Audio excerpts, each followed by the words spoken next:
मालेगावमध्ये नशेसाठी औषधांचा वापर होतोय। नशेसाठी वापरले जाणारं 300 बाटल्या औषधं जप्त करण्यात आलेत। मालेगावच्या बडा कब्रस्तान परिसरामध्ये पोलिसांनी ही मोठी कारवाई केली आहे। पोलिसांनी 3 तरुणांना या दरम्यान ताब्यात घेतलेले आहे।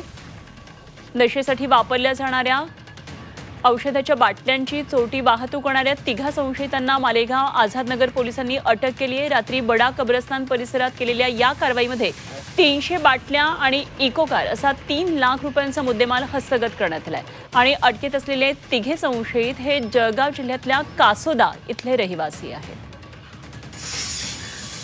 मालेगाव शहर आझादनगर पोलीस स्टेशनमध्ये आम्हाला एक माहिती भेटली की 3 पुरुष आरोपी हे कोरेक्स बॉटल कोडिन फॉस्फेट म्हणजे जे ड्राय कपसाठी जे सिरप वापरलं जातं त्या बॉटल अवैधरित्या कुठल्याही डॉक्टरचं प्रिस्क्रिप्शन नसताना, त्यांना वैद्यकीय ज्ञान नसताना आणि कुठल्याही प्रकारचं बिल्स त्यांच्याकडे नसताना ते सदर बॉटल्स जे आहेत ते मालेगाव शहरामध्ये विक्री करायला येत आहेत।